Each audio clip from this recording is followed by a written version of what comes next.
৬৪টা জেলায় ৬৪ জন আইন শৃঙ্খলা বিষয়ক স্বরাষ্ট্রমন্ত্রী থাকলে কেবল মন্দ হতো না। টুকু আসে টুকু যায়, এই আসে এই যায়, কতক্ষণ থাকে তারা নাকি বুঝতে পারে না। মাননীয় স্পিকার, আপনাকে ধন্যবাদ।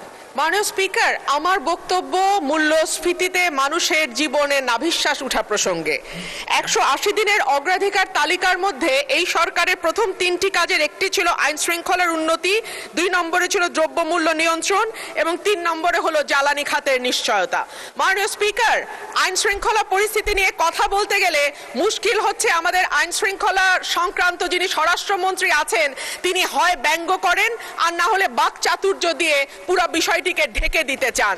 কিন্তু সাধারণ মানুষের সঙ্গে কথা বললে মাননীয় স্পিকার জানা যায় যে বাংলাদেশে পররাষ্ট্র মন্ত্রণালয়ে যেমন ৩ জন মন্ত্রী আছেন, ৬৪টা জেলায় ৬৪ জন আইন শৃঙ্খলা বিষয়ক স্বরাষ্ট্রমন্ত্রী থাকলে কেবল মন্দ হতো না বাংলাদেশের আইন শৃঙ্খলা পরিস্থিতির এতই ভালো অবস্থা।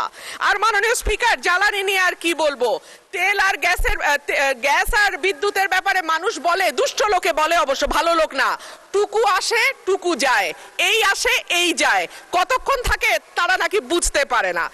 এইবার আসি মাননীয় স্পিকার, যখন তেলের দাম বাড়ছে, যখন বিদ্যুৎ হাহাকার এবং যখন গ্যাস পাওয়া যায় না, তখন ১ কোটি নতুন কর্মসংস্থান সৃষ্টি করবে বলে যেই সরকার প্রতিশ্রুতি দিয়েছিল নির্বাচনে, সেই সরকার ক্ষমতায় আসার ৬ মাসের মধ্যে ৬২,০০০ লোক তাদের চাকরি হারিয়েছে আর ৯০০-র উপরে কলকারখানা বন্ধ হয়ে গেছে।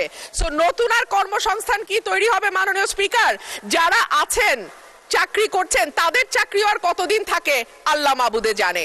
বাজারে যখন মানুষ যায় ৮০ টাকার নিচে কোনো সবজি নাই, ডিমের দাম কয়েক দফা বেড়েছে, চালের দাম, বিশেষ করে মিনিকেট যে চাল বলা হয় এটা নাকি খায় না, তারপরেও তো কেউ কেউ খায় মাননীয় স্পিকার, যখন দ্বিগুণ হয়ে যায় এবং যখন আমরা টিসিবির লাইন দেখি তখন